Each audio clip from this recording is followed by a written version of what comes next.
Greetings. Welcome to Powered by Nyame. I'm your guide and host, Kwesi Kunadu. On this episode, the question will be, which tree are you?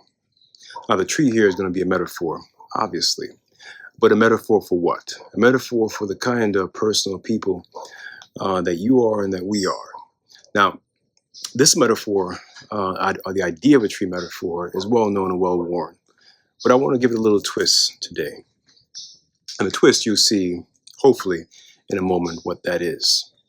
Now, trees are often used as a metaphor for a lot of things. Tree of life, trees associated with medicinal properties, associated with spiritual presences and power, and all that is fine and good.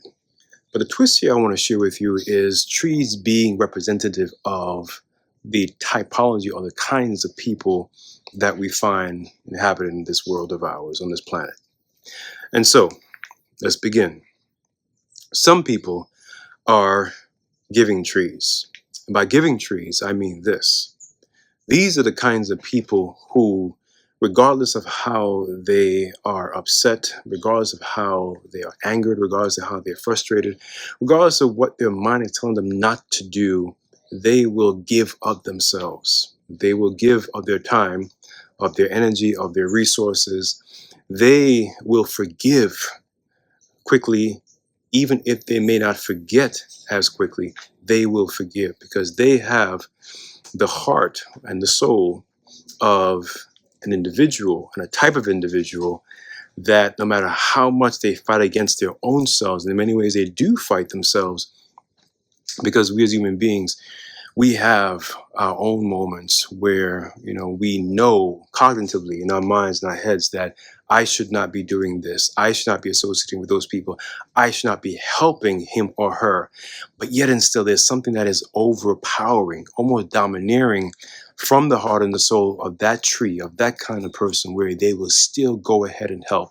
They will even help their enemies. Yes, help their enemies, right?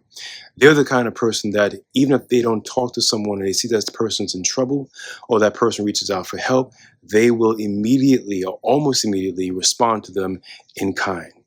So these are the people that are giving trees. That is, they were put on this planet Earth to give. And they are the kinds of people that they often wonder what is wrong with them and why are they this way, right? Are they weird? Are they abnormal?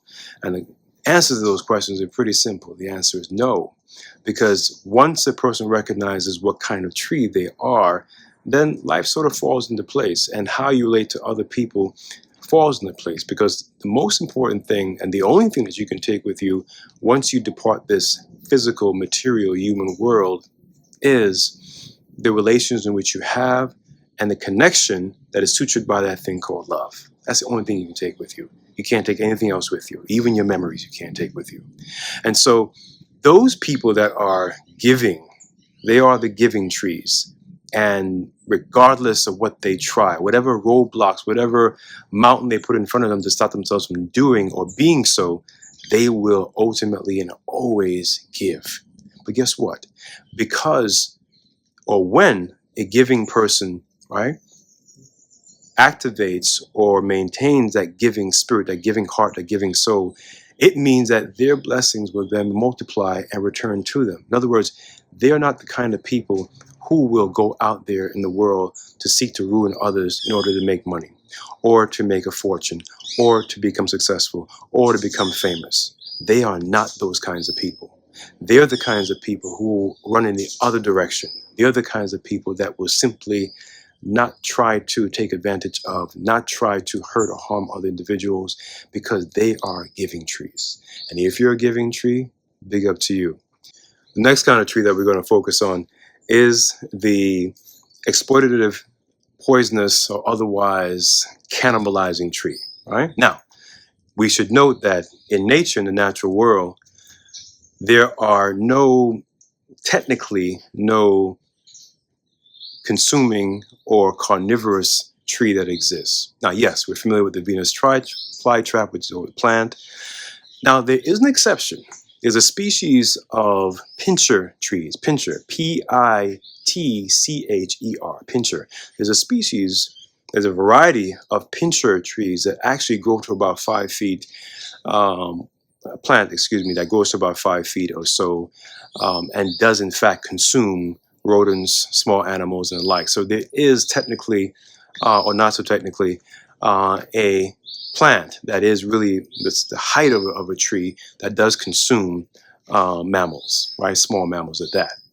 Either way, we use a pitcher as a stand-in for that poisonous, carnivorous, cannibalizing tree. And these are the kinds of individuals that seek to ruin others for the sheer pleasure of it. But that is a surface view. Yes, there's pleasure gained, but in truth, these individuals are the ones that will entertain those around them, that they'll have friends or associates and even enemies around them, for which they simply keep around them for what they can do for that individual. That is, these are the people that essentially will leech, suck dry, pull out of, and essentially take as much as they can from that individual.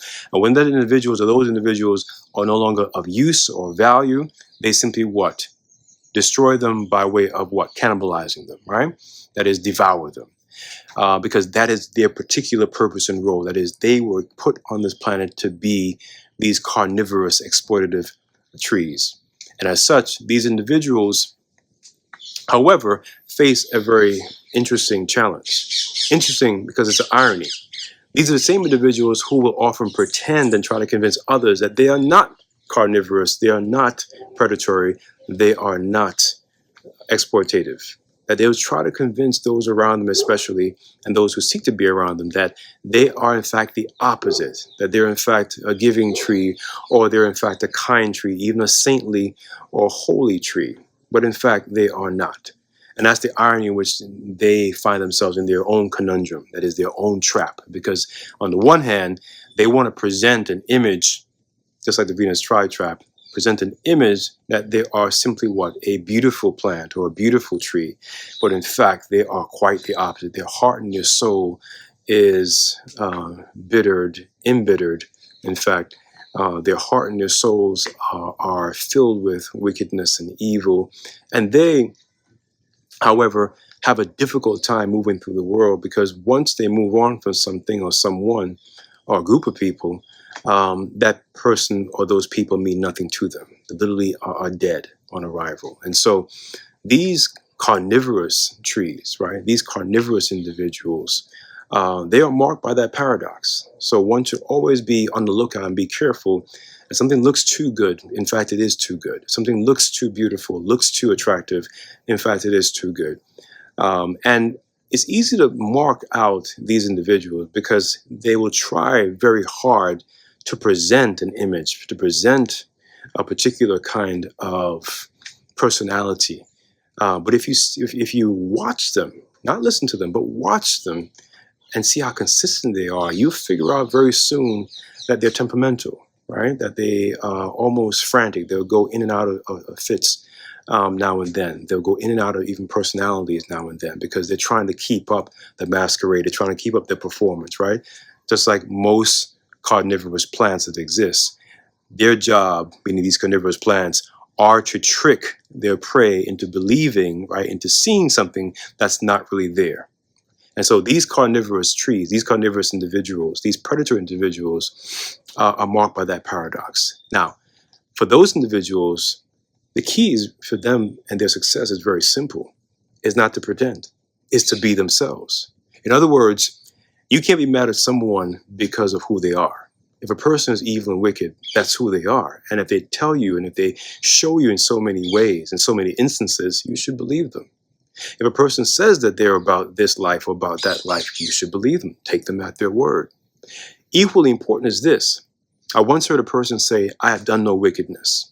And so I told the person that I was talking to about the next person who said, I've done no wickedness, that you should actually believe them. Because if a person is wickedness or evil incarnate, meaning that's who they are, then they're simply being themselves. So in truth, they have done no wickedness because they are wickedness. And so note these markers for the carnivorous and predatory tree or individual. The next tree of individual is a shade tree. And in my mind, I think most fondly about the baobab tree, a very large tree found in West Africa, among other parts of the world. I think a species are found in Asia as well, and even South America, Brazil in particular, last time I was there. And so these shade trees, right?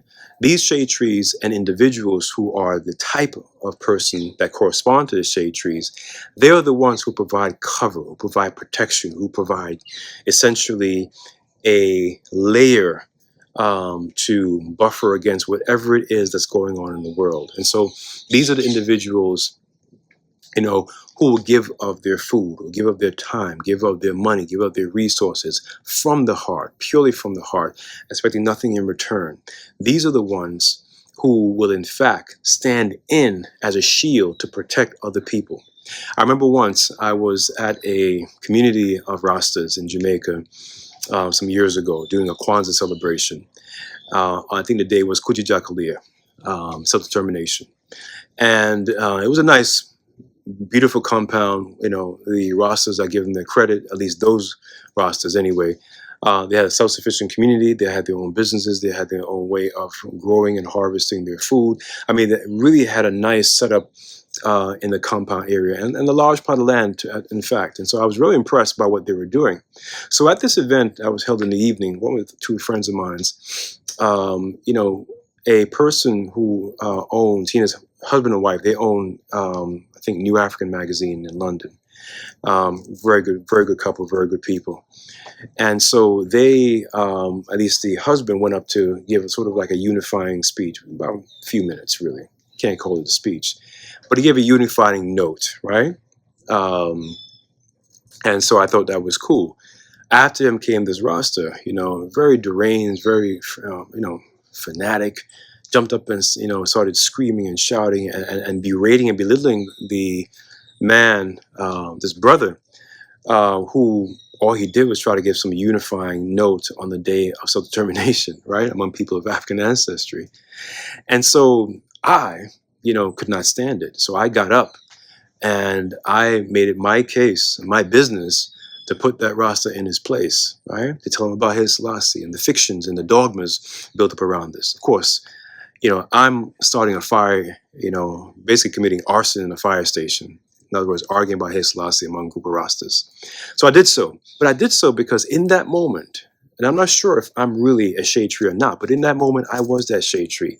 I was giving cover to a person and a couple that have done great work where they are for really the African world community. And, I saw it as an injustice. And this is what people who are shade tree do, is that they recognize injustice immediately and they will step in, they will put their life in line for others, whether they know that person or those people well or not, whether they find the cause there or not. They find it to be unjust, they find it that there's something is wrong about this, and they will put themselves in line for it. And so you have these people who are shade trees, right? That is their mission, their purpose in this lifetime is to give cover, right? Is to be the ear for the deaf, is to be the mouth for the speechless, is to be the shield for those for whom stones and rocks are casted against, right? And the final tree that I will mention here in terms of typology is this tree is the tree of life, right? And the tree of life, these kinds of people are not so much concerned with living life to the fullest, though that is possible. When I say tree of life as a typology for the kind of people or kind of person that you may be, tree of life people, these are the kinds of people that are concerned, right? Are concerned about the value of life, the meaning of life, right? These are the kinds of people that are introspective about nature and the natural world, that are introspective about the quality and the character of human being, right? Being human being and the challenge of being human being. These are the kinds of people and the kind of tree that is not only respects and identifies the value, right, and the worth of life and the purpose that there is in life, because some people believe and think that life is without purpose, right? They have this nihilistic view of life, and that's fine. if that's the view that is shared. Nonetheless, these people who are trees of life, they stand as a very important role because their role is similar to a spiritualist in the sense that they stand between, two very tightly braided worlds, the physical material and the spiritual immaterial. And so they know death, not as the absence of life, but as a transformation of life. And they know life not as the absence of death, but the opportunity and the gift that life is. And so they not only cherish it and not only respect it, but they work between these intersecting and tightly braided worlds to bring them closer together in some kind of equilibrium, some kind of stability. And therefore, they do that for people that come in contact with them. And so those are the tree of life peoples. Now, what is your takeaway from the shade people, tree of life people, the carnivorous people, and of course, the giving people? Is that these typologies, of course, they can overlap. So qualities can be shared, but there are distinctions at the core of them that I want you to pay attention to and even consider further in your life and the life of people that you may know. Now, why does this all matter? It matters because knowing and being accepting and living out the kind of tree you are makes the quality of life that more simpler, not less dangerous, not less challenging, but more simpler in terms of having a clearer view as to who you are, what you're about, and what is your particular purpose in this life, broadly speaking. The specifics is between you and the Creator and the Almighty, but the broad strokes is planted out, pun intended, in the kind of tree that you are. Papa Nyame, I've been your guide and host. Please drop your questions and comments and thoughts in the section below. Until next time, stay well.